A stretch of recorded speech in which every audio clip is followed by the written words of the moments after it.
Welcome back to the 2011 Little League World Series here in South Williamsport, Pennsylvania.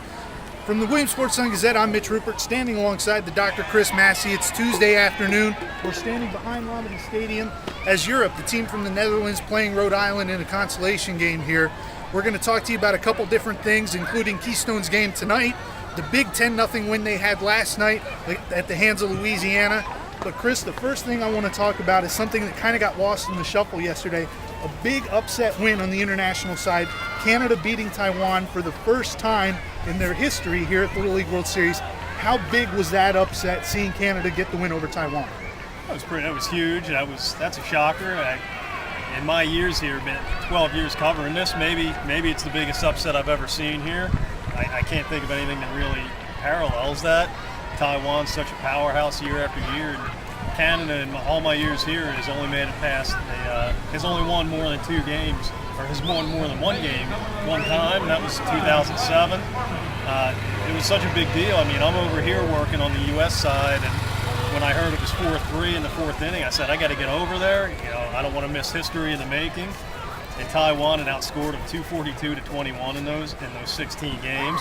So that gives you an idea of how lopsided that, whatever, if you want to call it a rivalry or whatever it is. So just pretty shocking. It was good to see. We've talked all week about Montana and the difficulties they face being a northern team from the northern part of the United States. Canada team runs into the same thing every year. They have long winters, short summers, but this is the same Langley, British Columbia team from the same Little League that was here in 1998. So these guys have a little bit of a track record here. But Chris, let's get to the big game from last night. Obviously, Keystone's 10-0 win over Lafayette, Louisiana. The atmosphere for the Keystone games has been incredible, with the 40,000 the first night, 35,000 the second night. Last night, only 28,000, but this place seemed to just explode with Brandon Miller's first home run. What was it like here when that home run cleared the fence?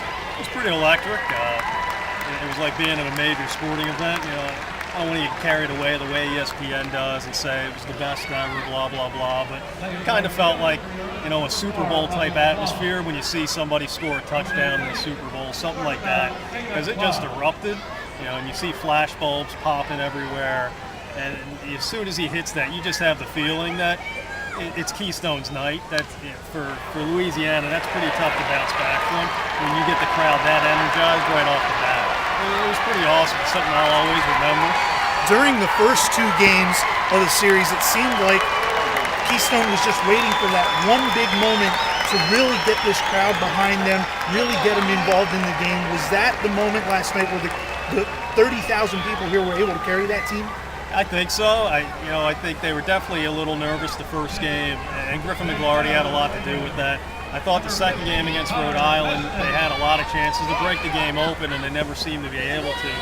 I think Miller's home run was kind of a tension breaker. I think it just kind of helped the rest of the team relax, and it was that blow not to only get the crowd, so vigorously behind them, but also to just kind of to ease the tension on the rest of the team. And I think they fed off the crowd, they fed off the fact that they had that lead right away, and you saw the result once they start feeding off all that positive energy. I think they're tough to beat. You combine that with the fact that they're a really good team to begin with, it makes them a formidable opponent. Not to forget Wyatt Koch, a big 2-run hit in that first inning, kind of helped spread that gap a little bit, something they haven't really been able to work with. The whole way through this All-Star season, we've talked about Keystone as an offensive dominant team. Through 3 games now, they've given up just 1 run. 1 run, that's all they've given up, and that was in the first game, 1-0 loss to Kentucky, and Griffin McGlarty, who had a great ball game. Has this turned into a pitching and defense team once they've gotten here to South Williamsport? Yeah, I think in a way, they've always been that way. Throughout the run to South Williamsport, I think they've gotten a lot of notoriety because they could smash the ball. But the pitching and defense has always been there. No errors through 3 games. I think that's pretty extraordinary for a Little League team. And Alex Garbrick and Cole Reeder and Landon Breon, they've been there all year for them. Breon's their number 3 pitcher, but that's like having a 1 AA, I think, is in your rotation, because he pitched in the state final to get them to regionals. So those 3 have been great all year. Now the big thing is, are they even deeper? Because they're going to need that depth tonight. very interesting matchup tonight against Warner Robins, Georgia, in an elimination game. Both teams are kind of in the same set right now where don't have a whole lot of pitching to go around. Probably going to throw some guys they haven't relied on much. We saw Brandon Miller throw 2/3 of an inning last night. If you had to make a guess right now, who do you think might throw tonight for Keystone? I think Miller's definitely an option. The other two possibilities, I think, are Trevor Nicodemus. He started one game up at regionals, and Ethan Watkins came in for relief in that game.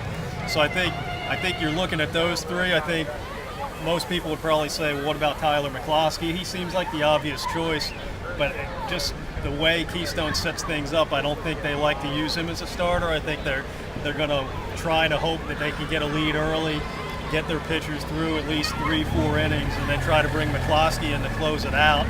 I think that's a situation that they're hoping for. If they fall behind early, then you probably see McCloskey earlier than that. If I'm a betting man, I'm going to go maybe with Nicodemus. I think he'll try to. I think he would rather have Miller on defense at first base. I think he loves having him there. So that's my guess, but what do I know? We talked in the office before this week started about how great it would be to see Keystone just win a game or two here. And now we're talking about if they can beat Warner Robins, Georgia tonight, they're going to get the day off tomorrow, waiting to see if they'll play either Montana or California in the loser's bracket final. Does a win here tonight open up the door to get Keystone into the U.S. title game? Absolutely. I kind of think California is going to beat Montana. So if I'm working under that assumption, Montana's going to use their ace Cole McKenzie tomorrow night, I assume, because they can't use their number 2 Patrick Zimmer. So if Keystone were to win tonight, you're facing probably Zimmer, who's a great pitcher. But even if Keystone had to face Montana's ace, I love this Keystone all-around team, the balance that they have.